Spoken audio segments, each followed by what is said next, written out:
ilaha illallah Muhammadur Rasulullah òdodo dé irọ́ sálọ òdodo dé irọ́ sálọ òdodo dé irọ́ sálọ irọ́ ní láti parẹ́ ni.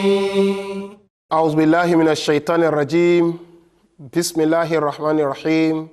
Assalamu alaikum wa rahmatullahi wa barakatuh. Ẹ̀yin èèyàn wa ńlé, a máa tún kí yín káàbọ̀ sí orí ètò yín, ètò wa Ohun Islam láti iléeṣẹ́ tẹlifíṣàn MTA Africa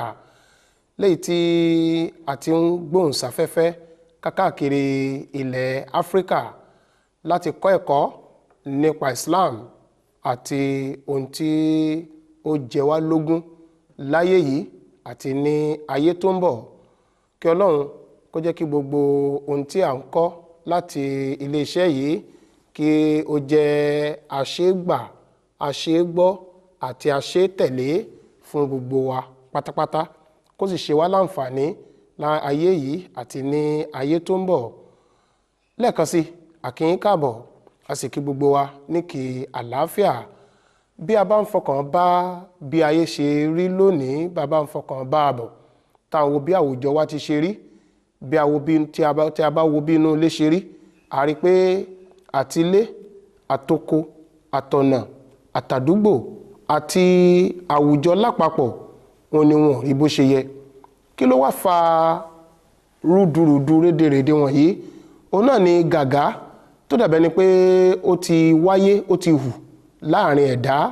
àti Ọlọ́run. Ẹ̀dá àtọlọ́run yẹ kán súnmọ́ra wọn ni, àmọ́ gàgá ti wáyé láàrin Ọlọ́run àti ẹ̀dá èèyàn. Láti lè mú gàgá yìí kúrò, òun náà ni Islam sì ṣe torí ẹ̀ wá. Àmọ́ Islam ọ̀hún gan, àwọn ọ̀pọ̀ èèyàn ti kọ̀yìn sí. Ọ̀pọ̀ tí wọ́n pera wọn ní mùsùlùmí, òun ni wọ́n ti kọ̀yìn sí Islam yìí. Ọ̀pọ̀ tí kìí ṣe mùsùlùmí, òun ni wọ́n ti sọ Islam ọ̀hún ní orúkọ tí kìí jẹ́. Láti lè jẹ́ ká mọ̀ nípa Islam yìí, òun ni ètò Ohun Islam òun ló fi wáyé lórí iléeṣẹ́ tẹlifíṣàn Ahmadiyya ti Áfíríkà. Lónìí, a máa ṣàgbéyẹ̀wò bí ìbátan láàrin àwa àtọlọ́hun bí ó ṣe yẹ kó wáyé, eléyìí tá ń pè ní ìjọsìn tàbí ìbádà. Àwọn tí ó máa dá wa lẹ́kọ̀ọ́ lónìí, wọ́n ti wà níkàlẹ̀. Mọ́rọ́bí Nafi Abdulsalam, olùkọ́ni ni wọ́n nínú ìjọ Mùsùlùmí Ahmadiyya ní orílẹ̀-èdè Nàìjíríà. A kí yín káàbọ̀ sí orí ètò yìí. Assalamu alaikum wa rahmatullahi wa barakatuh. Wa alaikum salam wa rahmatullahi wa barakatuh. Mọ́rọ́bí Said Mikael, olùkọ́ni làwọn náà nínú ìjọ Mùsùlùmí Ahmadiyya lórílẹ̀-èdè Nàìjíríà. A kí yín káàbọ̀. Assalamu alaikum wa rahmatullahi wa barakatuh. Wa alaikum salam wa rahmatullahi wa barakatuh. Adúpẹ́pọ̀, a kí yín kú ìdìde. Gẹ́gẹ́ bá ṣe sọ, Mọ́rọ́bí Nafi Abdulsalam, kí ló ń jẹ́ ìjọsìn? Tàbí tí lédè Lárúbáwá tó ń jẹ́ ìbádà? Assalamu alaikum wa rahmatullahi wa barakatuh. Wa alaikum salam wa rahmatullahi. Ìjọsìn òun ni kí èèyàn máa tẹríba fún àṣẹ Ọlọ́run, kí èèyàn gbáfà fún Ọlọ́run. Ní èdè Lárúbáwá wọ́n pè ní ìbádà, ní ṣáńgílì tó súnmọ́ sí pé ẹni tó ń tẹríba fáṣẹ Ọlọ́run, tó ń jọ́sìn fọ́lọ́run. Ṣùgbọ́n ní ti ìlò àti ní ìṣe lálàyé, ó túmọ̀ sí kéèyàn ó ṣe tán láti gbàfà fún Ọlọ́run ọba àti àṣẹ Ọlọ́run ọba látẹnu òjíṣẹ́ ńlá Muhammad sallallahu alaihi wasallam nípa mímáa tẹ̀lé òfin Ọlọ́run ọba lórí tí Ọlọ́run ọba nífẹ̀ẹ́ sí tó sì yọ́nú sí fẹ́dà láti máa ṣe, àti mímáa jìnnà sí gbogbo ntọ́lọ́run ọba ò fẹ́ lẹ́mìí àti lára, níwà àti níṣe. Eléyìí là ń pè ní ìbádà. Tá bá tún tàn án síwájú, ìbádà tó máa túmọ̀ sí kéèyàn fẹ́ gba àlà Ọlọ́run, yẹn ni pé kó fẹ́ fi ìṣèjọ Ọlọ́run nípa pé ó fẹ́ mú oore fọ́lọ́run gẹ́gẹ́ bí adẹ́dàá, gẹ́gẹ́ bí ẹni tó ń pèsè ìjẹ ìmu fún, ó sì fẹ́ máa fẹ̀mí ìmoore hàn. Gẹ́gẹ́ bí ọ̀rọ̀ Hazrat Masih Maud alayhi salatu wa salam nínú ìwé wọn wọ́n ṣàlàyé ta là ń pè ní ẹrú sìn Ọlọ́run ẹni tó fẹ́ sìn Ọlọ́run àti pé irú ipò wo nírú ẹni bẹ́ẹ̀ máa ń tò Ọlọ́run ọba sí ẹni bẹ́ẹ̀ gbọ́dọ̀ ní nínú ìgbàgbọ́ rẹ̀ pé ọba tóun fẹ́ sìn yìí ẹni tó ga jù òun lọ nínú ìṣe ni alágbára lórí òun ni ẹni tó jẹ́ sí pé òun gbọ́dọ̀ máa tẹ̀lé àṣẹ rẹ̀ àti gbogbo ohun tó bá sọ ní gbogbo ìgbà ni ẹni tó ń ṣetán láti fi gbogbo ẹ̀mí ayé òun jìn fún ni òun ni ọ̀rọ̀ Ọlọ́run báyìí sọ nínú Al-Qur'ani pé inna salati wa nusuki wa mahyaya wa mamati lillahi rabbil alamin la sharika lahu wa bidhalika umirtu wa ana awwalul muslimin yani pé ìrun mi ìfaraṣe mi ààwẹ̀ mi òkú mi àtàyè mi tọlọ́run ọba tó dá gbogbo àgbáńlá ayé ni ìdí èyí la fi pa mí láṣẹ èmi sì jọ kan nínú àwọn ẹni tí ó ti jupá jùsẹ̀ sílẹ̀ fún ọba adẹ́dà tá a bá tún fojú wo nílànà míì ìjọsìn ó tún wà lábẹ́ kí ni tí ọkàn ẹ̀dá nílérò ń gbà sí Ọlọ́run ọba adẹ́dà tó dá then kí ni tí ẹ̀dá ń sọ lẹ́nu nípa Ọlọ́run ọba tó dá then kí ni tí ẹ̀dá ń fi gbogbo ẹ̀yà ara rẹ̀ ṣe fún Ọlọ́run ọba adẹ́dà tó dá eléyìí ni àwọn àtúmọ̀ tó kójọ sí abẹ́ ìbádà táàkù wò láàyè mi ìbádà yìí ó tún pín sí ẹ̀ka méjì ìbádà wà tó jẹ́ pé à ń ṣe ìjọsìn yẹn fún Ọlọ́run tó jẹ́ sí pé gbogbo ohun tó kójọ sábẹ́ ìlànà ìjọsìn yẹn Ọlọ́run nìkan la lè ṣe fún ọba tó dá wa nìkan la lè ṣe fún látara rẹ̀ náà a máa ń wá ń sin Ọlọ́run yìí náà látara èèyàn nípa mímáa mú dáadáa ní ṣíṣe àwọn ṣe dáadáa yìí ó wà lábẹ́ àṣẹ t'Ọlọ́run pa náà pé ẹ ṣe báyìí láti fi lè rí àánú ìní Ọlọ́run ọba gẹ́gẹ́ bí ìbáàdà ìjọsìn ẹni tó ń tẹríba fẹ́mi Ọlọ́run ọba ìbáàdà ìtànsọ yìí ó là ń pè ní ìbáàdàtu rububiyya ìbáàdàtu rububiyya ìbáàdà tá a fi ń jọ́sìn fún Ọlọ́run ọba gẹ́gẹ́ bí ọba adẹ́dà lórí gbogbo ó ní àpẹẹrẹ rẹ̀ ni pé à ń jọ́sìn fún Ọlọ́run ọba látara wípé Ọlọ́run ọba òun ló dá wa òun ló ń pèsè jẹ òun ló ń pèsè mú fún wa òun ló lágbára àti mú wa kúrò lórílẹ̀ ayé nígbàkúgbà tó bá wù gbogbo àṣẹ pátápátá lọ́wọ́ ẹ̀ ló wà òun ni ọba tó ń rọ wá tó ń rè wá tó ń tọ́jú wa. kí ni ìpín kejì tí ìjọsìn tú sí ní apá ibi tí ẹ bá déhùn. ìpín kejì tó tú sí òun náà ni ìbádàtu wa'diyya ìyẹn náà ni ìbádà tá à ń ṣe fún ẹni tí kì í ṣe Ọlọ́run eléyìí òdì kejì ìbádà àti Ọlọ́run ọba ni tí ẹni tó bá sì jẹ́ olùgbàgbọ́ náà Ọlọ́run ọba tí ò gbọ́dọ̀ pẹ̀ka síbẹ̀ yẹn tí ò gbọ́dọ̀ hùwà síbẹ̀ tàbí tí ò gbọ́dọ̀ ṣerú àwọn nǹkan bẹ́ẹ̀ ìbádà apá kejì nìyẹn. jazakumullah àdúpẹ́ ẹ ṣé pọ̀ fún àlàyé tí ó kún rẹ́rẹ́ tí ẹ ṣe fún wa mọ́rọ́bí Mikael àti gbọ́ àlàyé tí wọ́n ṣe fún wa a sì ti mọ̀ tí ń jẹ́ ìjọsìn àti tó tú sí tani wá ní ìjọsìn bọ́n tiẹ̀ ti yàn fẹ́rẹ́ ìjọsìn táwọn wí yìí ta ló yẹ kó máa ṣe ta ló sì yẹ ká máa ṣe fún kí ni pàtàkì ṣíṣe látọ̀dọ̀ ẹni tó yẹ kó ṣe àti pàtàkì ṣíṣe sí ẹni tó yẹ ká ṣe fún. A'udhu billahi minash shaitani rajim bismillahir rahmanir rahim. ẹ ṣe wọn lóòtú. ìbéèrè tí ẹ béèrè pé ta ni ìjọsìn tọ́ sí ojú méjì sí mẹ́ta ni màá gbà wá láti fi wò ó. ẹ ṣe wò. ta ni ìjọsìn tọ́ sí àkọ́kọ́ ó lè túmọ̀ sí wípé ta ni ó yẹ kó ṣe ìjọsìn ẹ̀ẹ̀kejì ó tún lè túmọ̀ sí wípé ta ló yẹ ká jọ́sìn fún gẹ́gẹ́ bí ọ̀rọ̀ yín. Ànábì wa Muhammad sallallahu alayhi wa sallam wọ́n sọ nínú ìkan nínú àwọn ọ̀rọ̀ wọn wọ́n ní jubilatil qulubu ala hubbi man ahsana ilayha pé ẹ̀rí ọkàn mi èdè ènìyàn a máa tẹ̀ sí ìfẹ́ ẹni tí bá ń ṣe dáadáa sí. Hadisi yìí a fi ṣe ìgbélẹ́sẹ̀ fún ọ̀rọ̀ Ọlọ́run ọba tí wọ́n sọ nínú suratu Dhariyat pé wa ma khalaqtul jinna wal insa illa liya'budun pé a kò dé èdè ènìyàn lásán àti àlùjànnà bí kò ṣe ká máa jọ́sìn fún èmi Ọlọ́run. Tá bá wá wo aya al-Qur'ani yìí àti hadisi Ànábì wa Muhammad sallallahu alaihi wasallam ìbéèrè pé ta ló yẹ kó jọ́sìn ó yẹ kó fi yí wa pé gbogbo ohun t'Ọlọ́run dá pátá náà ló yẹ kó jọ́sìn f'Ọlọ́run. Torí pé àwọn onígẹ̀ẹ́sì tí wọ́n ń túmọ̀ rọ́bù nínú èdè sí lord a fẹ́ fi gbogbo ẹnu sọ pé kò kún tó torí pé ìtumọ̀ rọ́bù gbòòrò jù bẹ́ẹ̀ lọ gẹ́gẹ́ bí ọ̀rọ̀ tí ẹnìkejì mi sọ tí yóò bá tú sí olúwa yóò bá tú sí olúwa ṣùgbọ́n ìtumọ̀ ẹ̀ gbòòrò jù bẹ́ẹ̀ lọ gẹ́gẹ́ bí n tí ẹnìkejì mi sọ ẹni tó ń jólúwa ìbádàtu rùbùbíyà tí wọ́n tún gbé ẹni tó mọ ni ẹni tó dá ni ó mọ ń tá jẹ́ ó mọ ń tá jẹ ìgbà tá fàyè lẹ̀ ó mọ̀ tó túmọ̀ sí pé tẹ́ẹ̀dé yẹn bá wá mọ̀ pé ọlọ́run ọba yìí náà ló dóhun in tóhun ó jẹ in tóhun ó jẹ́ òun náà ló mọ̀ ọ́ ta lè ìjọsìn wá tọ́ sí bí kò ṣọlọ́run ọba yìí yàtọ̀ sí ìyẹn ọlọ́run fúnra rẹ̀ nínú suratu Taha wọ́n ní innani ana Allah la ilaha illa ana fa'budni wa aqim salata li dhikri pé èmi ní ọlọ́run ọba la ilaha illa ana kò sọ́lọ́run míì sẹ́ àfẹ̀mí fa'budni ẹ máa sìn mí wa aqim salata li dhikri ẹ máa gbérùn dúró fún ìrántí èmi ọlọ́run tó túmọ̀ sí wípé ọlọ́run ọba fọwọ́ sọ̀yà wípé àdínsẹ́ kò sẹ́nì kankan tí jọ́sìn tọ́ sí àfẹ̀mí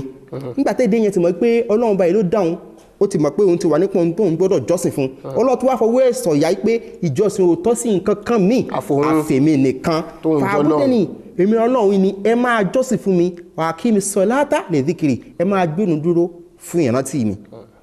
ṣùgbọ́n in tó wá kó wá sí ọkàn gẹ́gẹ́ bí ìbéèrè kẹta òun náà ni pé ìṣàǹfààní kan wà tí ẹni náà tó ti gbà ipẹ́ ẹni tó dáhùn tó mọ ohun tó mọ ohun tó ń jà tó ń ní jẹ́ ìjọsìn tọ́ sí tọ́lọ̀ sípàrà ẹ̀ fi rinlẹ̀ pé èmi náà ni ẹ̀sìn ẹ̀ gbọ́dọ̀ sí nǹkan mi àǹfààní wà nínú ìmáa jọ́sìn ní àìmọye ààyè nínú Al-Qur'an Ọlọ́run jẹ́ kó yé wa pé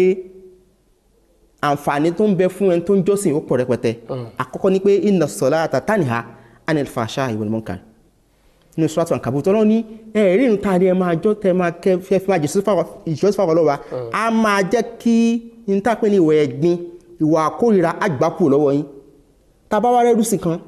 tó ń kírun yàtọ̀ sínú kíkí tó tún ṣe gbogbo iṣẹ́ eré míì tó ti kà sílẹ̀ fún wa pé ìbádà tó ó fẹjú sí tí ó sì wá ń wu àwọn ọ̀wà àbàjẹ́ ó ń jalè ó ń dọ́kọ ó ń ṣègbéraga ó ń parọ́ àti bẹ́ẹ̀ bẹ́ẹ̀ lọ́wọ́ bẹ́ẹ̀ ni irun ò tí ì gbà wà bàjẹ́ lọ́wọ́ ẹ̀ ìjọsìn tó ń ṣe fọ́lọ́ látàrán kíkí kò gbà wà bàjẹ́ lọ́wọ́ ẹ̀ nu. Jazakallah tó túmọ̀ sí pé gbogbo ohun tó ń jẹ́ gbogbo ohun tí ìjọsìn fi ṣe àkóónú òun náà ló máa mú àǹfààní bá ẹ̀dá tó ń ṣe ìjọsìn àbí. bẹ́ẹ̀ ni. tó ẹ ṣe kọ́lọ́run jẹ́ kí ó túbọ̀ yé wa ẹ̀yin aráalé ẹ máa fi ọkàn bá wa bọ̀ bá a ṣe ń gbé àwọn olùkọ́ wa bí wọ́n ṣe ń bá wa là á ní wẹ́lẹ́wẹ́lẹ́. Mọ́rábí Abdulsalam bẹ́ẹ̀ dá ò bá sin Ọlọ́run nǹkan míì ni ó mọ̀ ọ́ sìn eléyìí kọ́ ni ó ń jẹ́ ṣíríkì àbí ẹ bá wa tàn mọ́lẹ̀ sí. tí ẹ̀dá bá ti fi Ọlọ́run sílẹ̀ tí ó sìn nǹkan tí ò tọ́lọ́run ni ó máa sìn ohun tó kéré sọ́lọ́run ni ó máa sìn ohun tí Ọlọ́run dá ni ó máa sìn òun sì ni wọ́n ń pè ní ṣírkù lédè Lárúbáwá tó túmọ̀ sí ìbọ́lọ́hun wẹ́gbẹ̀ra ìbọ́lọ́hun wórogún ìmú nǹkan míì lọ́lọ́hun lólùjọsìn fún lẹ́yìn Ọlọ́hun ṣùgbọ́n ṣírkù yìí Ọlọ́hun kọ̀ Ọlọ́hun sì kórìíra ẹ̀ àpẹẹrẹ tá a kọ́kọ́ rí ó ní ọ̀rọ̀ Ọlọ́hun ọba nínú Al-Qur'an orí 4 ẹsẹ̀ 51 bí Ọlọ́hun ọba ò ní ṣàmójúkúrò kò ní foríjìn ẹni yòówù tó bá mú nǹkan míì lórogún lẹ́gbẹ̀ẹ́ra lẹ́nìkejì lẹ́yìn Ọlọ́hun ọba ó lè ṣàmójúkúrò kúrò nínú àwọn ẹ̀ṣẹ̀ míì léyìí tó ń túmọ̀ sí pé èèwọ̀ ni májèlé ni ohun tó lè pani ni kéèyàn mú orogún papọ̀ mọ́ Ọlọ́run ọba a tún rí ìkìlọ̀ yìí nínú ọ̀rọ̀ Ọlọ́run ọba nínú Al-Qur'ani ní orí 29 níbi tí Ànábì wa Luqman alayhi salatu wa salam tó ti ń dá ọmọ rẹ̀ lámọ̀ràn tó ń gbà níyànjú pé ya bunayya la tushrik billahi inna shirka la zulmun azim pé ìwọ ọmọ mi má worogún papọ̀ mọ́ Ọlọ́run ọba o má bọ́ Ọlọ́run wẹ́gbẹ̀ra má mú nǹkan míì lẹ́yìn Ọlọ́run nítorí pé dájúdájú ìbá Ọlọ́run worogún àbòsí tó nípọn ni àbòsí tó burú jọjọ ni àbòsí tó ga ni nítorí tí ń pè lábòsí nìyí inú ẹ̀ oríṣiríṣi àwọn ìwà ẹ̀ṣẹ̀ ló kún sínú ẹ̀ ẹni tó ń ṣàbòsí yóò parọ́ tẹ́ bá wò láàyè mí nínú Al-Qur'an Ọlọ́run ṣe àpẹẹrẹ irọ́ pípa àti ìṣẹ́bọ ìwórogún papọ̀ mọ́ Ọlọ́run ọba Ọlọ́run fi wéra wọn pé irọ́ pípa ni o àti ẹbọ ṣíṣe ni o ẹgbẹ́ kankan náà lọ́lọ́run tó àwọn méjèèjì sí léyìí tó ń túmọ̀ sí pé ìbọ Ọlọ́run wórogún odi kejì ìjọsìn fọ́lọ́run ọba ni Ọlọ́run ò sì nífẹ̀ẹ́ sí ẹni tó bá sì ti ń ṣe bẹ́ẹ̀ Ọlọ́run kórìíra rẹ̀ kódà òjíṣẹ́ ńlá Muhammad sallallahu alayhi wa sallam lára àwọn ẹ̀ṣẹ̀ tí wọ́n ló tóbi tí ó lágbára jùlọ tẹ́dà ń ṣe òun náà ni ẹ̀ṣẹ̀ ká máa bọ́rọ̀ wórogún nínú àrọ́bá wọn ní al-kaba'ir al-ishraku billahi yẹn ni pé lára àwọn ẹ̀ṣẹ̀ tó tóbi tó kàǹkà níwájú Ọlọ́run òun náà ni pé ká mú nǹkan míì lórogún lẹ́yìn Ọlọ́run ọba. Jazakallah adúpẹ́ pọ̀ ẹ̀yin olùgbọ́ wa àyìn fọkàn bá a bọ̀ pé ohun tó burú òun náà ni ká pa Ọlọ́run tì ká máa sin nǹkan míì báyìí ohun ó tóbi tó báyìí ohun kí ó kéré mọ́ àbòsí ni o kò bá a mú kọ́lọ́hún kò yọ wá nínú ẹ̀ mọ́rọ́bí Mikael oríṣi ṣírùkù mélòó ló wà nítorí pé bí ẹ̀dá ṣe ń ronú ó pẹ̀ka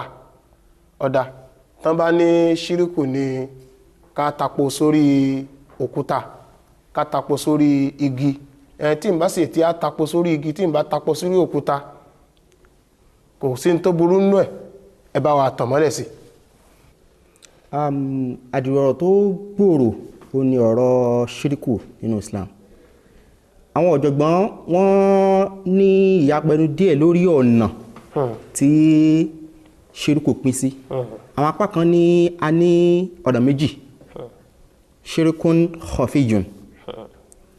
ṣírikún jaliyun ṣírikún khafiyun ó náà ní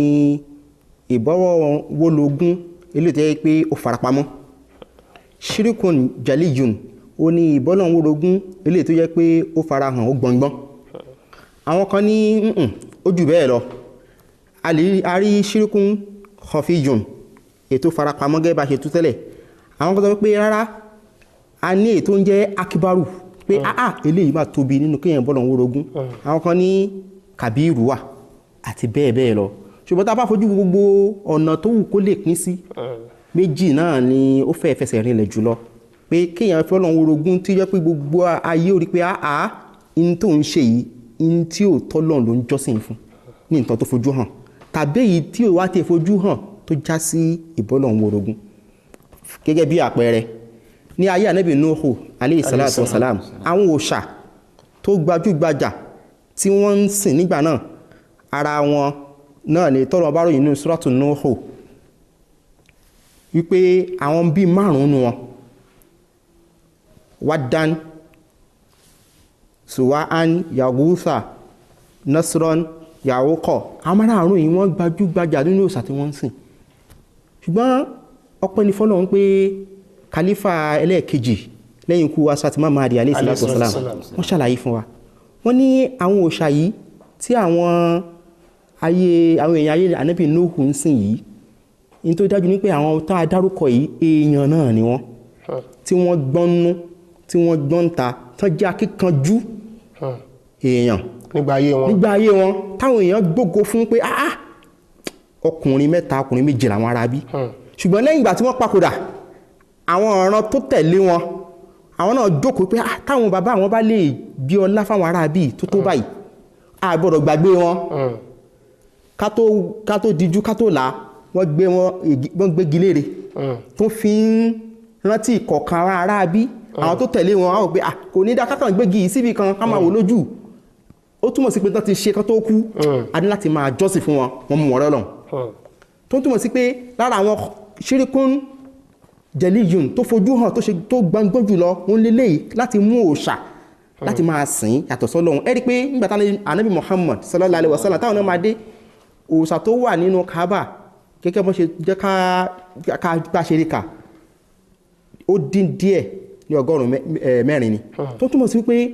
gbogbo eléyìí máa jọ́sìn fún òòṣà tàbí nǹkan tá a fọwọ́ ara wa gbẹ́ léèrè yìí kìí ṣe ń tọ́lọ̀ ọba dùnnú sí ó sì jẹ́ ara ẹ̀ṣẹ̀ tó tóbi jù tọ́lọ̀ òfin yẹ ká máa ṣe ẹ̀ẹ̀kejì nínú àwọn ìran míì tó pín sí oníkẹ́yàn máa jọ́sìn fún ẹ̀dẹ́ èèyàn ẹgbẹ́ àrílè wà lára àwọn kan tó yẹ pé ṣírkún kọfíyùn ó fojú pamọ́ ṣùgbọ́n àwọn èèyàn máa ṣe èèyàn ẹgbẹ́ tó ti wòye pé tó o bá dọ́dọ̀ ẹ̀ o lè jẹ tó o bá dọ́dọ̀ ẹ̀ o lè mú tó o bá dédé ẹ̀ tó o bá dọ́dọ̀ ẹ̀ ìlànà tó fẹ́ tọ̀ kò ní já sí àṣeyọrí ṣírkún kọfíyùn eléyìí fojú pamọ́ nítòótọ́ ṣùgbọ́n ìbọ́lọ̀ ń worogun ni ó farapamọ́ síbẹ̀ kódà ara ẹ̀ ni kéèyàn àwọn ń pa àwọn kan ní atheist lédè ìbò yìí nípa àwọn tí ò ní gbàgbọ́ rárá pé Ọlọ́run bá ń bẹ kàlífà ẹlẹ́ẹ̀kẹrin lẹ́yìn Imam Mahdi alayhi salatu wassalam wọ́n ṣàlàyé fún wa wọ́n ní kódà kéèyàn nígbàgbọ́ pé kò sọ́lọ́run pé n tá àfojú rí tá lè dìmú tá bá ti lè rí àgbàpọ̀lọ̀ ń bá wà wọ́n sọ nínú ọ̀rọ̀ wọn wọ́n ní ìyẹn gan ìbọ́lọ̀ ń worogún ni ìjọra ẹni lójú ni torí náà àwọn ọ̀nà ọ̀dà oògùn tá ń lọ bẹ́ẹ̀ lómi wá wà lè tó bá fẹ́ lóògùn á wò pé àìfà ìlòògùn yìí ni kí nǹkan tó ń ṣe òun kó má lọ àti gbé ìbọ́lọ̀ ń worogún àti gbé wọ́ so àwọn ọ̀nà míì wà téèyàn bá Ọlọ́run worogún tó yẹ pé tá bá kọbi ara sí tá bá ronú jinlẹ̀ gbogbo ìgbà tá bá ti ń gbé ọlá tó tó fọ́lọ́run fún nǹkan míì ìjọsìn tó yẹ ká ṣe fọ́lọ́run fún nǹkan míì yàtọ̀ sọ́lọ́run ìbọ́lọ̀ ń worogún ni. Jazakallah mọ́rọ́bí Abdulsalam bó ṣe wá rí yìí ọ̀nà wo òun ni ẹ̀dá fi lè gbà bọ́ lọ́wọ́ ìbá Ọlọ́run ọba wa orogún. Ọlọ́run ọba àánú ni ọba tó sì fẹ́ràn àwọn ẹrúsìn rẹ̀ ni torí ẹ̀ ni ò ṣe sinmi láti máa gbé àwọn aránṣẹ́ rẹ̀ dìde sí wa láti wá tọ́ wa sọ́nà láti má lè jẹ́ ká ṣìnà láti mọ kí ló tọ́ tó yẹ ká ṣe àti kí ló tọ́ tí ò yẹ ká ṣe. nínú àrọ́bá kárọ̀lá Muhammad sallallahu alaihi wasallam òṣìṣẹ́ Muhammad jẹ́ ká mọ̀ pé Ọlọ́run ọba ti la àwọn ààlà kan sílẹ̀ fún wa tá a gbọ́dọ̀ máa tẹ̀lé tó jẹ́ ọ̀ranyàn. nínú àrọ́bá yẹn ó ní inna Allaha ta'ala farada fara'id fala tudayyi'uha Ọlọ́run ṣe àwọn nǹkan kan lọ́ranyàn fún yín ẹ má fọwọ́ yẹpẹrẹ mú wa'adda hududa fala ta'taduha ó sì la ẹnu ààlà rẹ̀ sílẹ̀ ẹ má kọjá ààlà wa harrama ashiya'a ó sì ṣe àwọn nǹkan kan léèwọ̀ fún yín fala tantahikuha ẹ má parun sínú ẹ̀ wa sakata lakum ana ashiya'a rahmatan lakum ghayra nisyan Ọlọ́run ṣe àwọn nǹkan kan ó dákẹ́ lórí ẹ̀ fún yín kò ń ṣe pó gbàgbé fala tab'athu ana ẹ má ṣèwádìí ẹ̀ tí ẹ̀dá bá ti lè fi ara ẹ̀ sáàrin àwọn ẹnu ààlà Ọlọ́run yìí tó tò sílẹ̀ yìí tó bá ṣọ́ra ẹ̀ lọ́tún tó ṣọ́ra ẹ̀ lósì tó ṣọ́ra ẹ̀ níwájú tó sì fi rẹ̀ sábẹ́ ìkápá Ọlọ́run kò ní ṣubú sínú ìmá bọ́lọ́run worogún tàbí ìmáàmà ta ló yẹ ká jọ́sìn fún àbí ta ló yẹ ká máa tẹríba fún àbí ta ló yẹ ká wúlẹ̀ fún. Jazakallah mọ́rọ́bí Mikael ìmọ̀ràn wo òun náà lè fẹ́ gba àwọn èèyàn wa lórí ibi tí a ti bá ọ̀rọ̀ bọ̀ ìjọsìn fọ́lọ́hun òun ni èyí tó dáa ká yẹra fún ìbáwá orogún ó jẹ́ n tó dáa kẹ́dà máa ṣe orogún kó máa wá orogún pẹ̀lú Ọlọ́run tàbí fẹ́ra ẹ̀ ṣe orogún pẹ̀lú Ọlọ́run ohun tí ò dáa ni ọ̀nà wo lẹ fẹ́ gbà fi dáwọn èèyàn lẹ́kọ̀ọ́ àbí gbà wọ́n nímọ̀ràn pé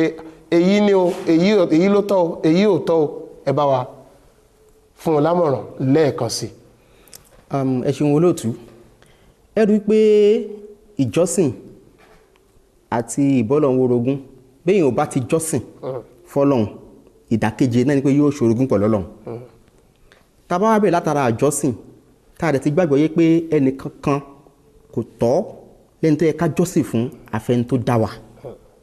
Àfàìṣe ẹ̀ ìdàkejì ẹ̀ lára wọlé. Ọlọ́run bá sọ nínú suratu asri ó ní wàlẹ̀ asri níbo bá dé ìrọ̀lẹ́ ayé innal insana lafi khusr gbogbo ẹ̀dẹ́ èèyàn wà ní iṣẹ́ òfò illa alladhina amanu àyàfọ́ wọn kan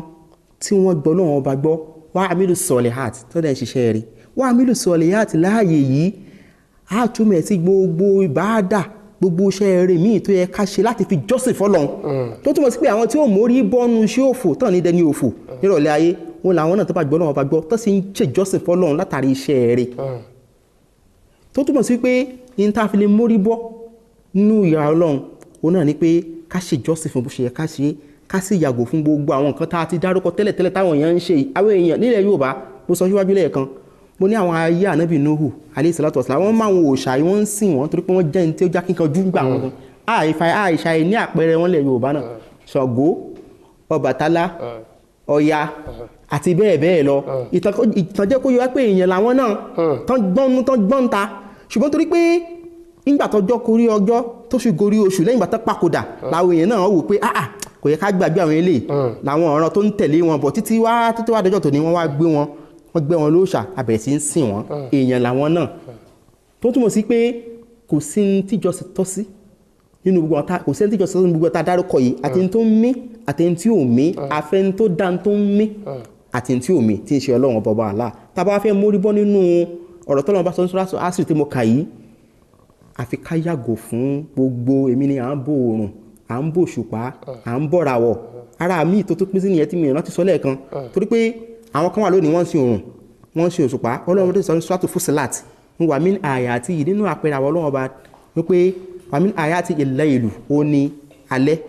wàn-nahar àtọ̀sán wà-shamsu àtòrùn wal-qamar àtòṣùpá la tasjudu lish-shamsi ẹ gbọ́dọ̀ forí kanlẹ̀ fún oòrùn wala lil-qamar ẹ sì gbọ́dọ̀ ṣèjọ́sìn kankan fún òṣùpá wasjudu lillahi alladhi khalaqahunna ẹ máa ṣèjọ́sìn yín fọ́lọ́run tó dá gbogbo àwọn tá a dárúkọ yìí in kuntum iyyahu ta'budun pé tòótọ́ ẹ ṣetán láti ṣèjọ́sìn fọ́lọ́run torí náà láti mórí bọ́ kúrò ní ìyà aburú àtòfò tó ń bẹ nírọ̀lẹ́ ayé yìí àfi ká jọ́sìn fọ́lọ́run ká sì fi ṣe ẹ̀rẹ́ tọ́. jazakallah adúpẹ́ pẹ̀lú ọwọ́ yín mọ́rọ́bí Abdulsalam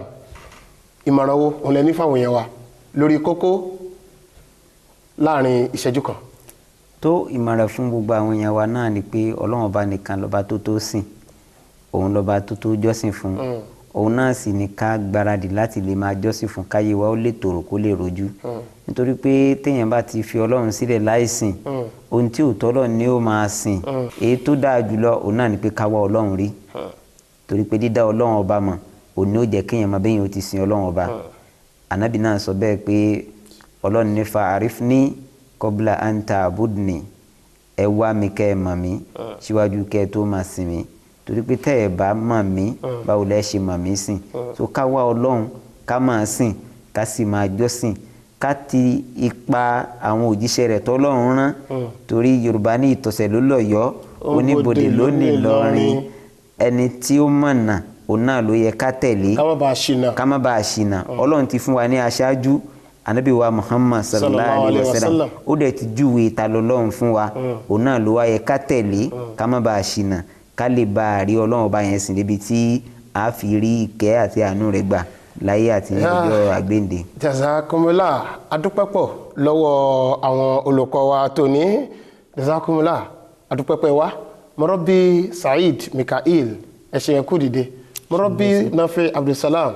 ẹ ṣeun tẹ̀wá dá wa lẹ́kọ̀ọ́ lónìí ẹ̀yin èèyàn wa lé a lérò pé a gbádùn ètò wa tòní tí a pè ní ìjọsìn lábẹ́ ètò Ohun Islam kókó ọ̀rọ̀ ìjọsìn la gbéyẹ̀wò a sì ti gbọ́ ẹ̀kọ́ tí àwọn èèyàn wa àwọn olùkọ́ wa tòní tí wọ́n dá wa ká sin Ọlọ́run òun náà la máa fi rí ojú rí Ọlọ́run ká sin Ọlọ́run la máa fi súnmọ́ Ọlọ́run ká sin Ọlọ́run la máa fi rí ìyọ́nú Ọlọ́run torí tá a bá sìn ohun tí ò tó òun náà la máa sìn ó sì léwu ó burú àbòsí sì ní pẹ̀lú tó nípa bẹ́ẹ̀ bàbá tó fẹ́ mọ̀ sí nípa àwọn kókó yìí àbáfá bẹ́ẹ̀ béèrè nípa rẹ̀ ni ẹ kọ̀wé sí Africa @mta.tv. ó tún di ìgbà míì tí a ó máa pàdé pẹ̀lú àlàáfíà. Assalamu alaikum wa rahmatulahi wa barakatuh. àwa níjọ Ahmadiyya ọmọlẹ́yìn Ghulam Ahmad tó ń gbẹ̀sìn Islam ga káàkiri gbogbo àgbáyé lọ́kùnrin àtobìnrin lọ́mọdé àti lágbà kó Olúwa ràn wá lọ́wọ́.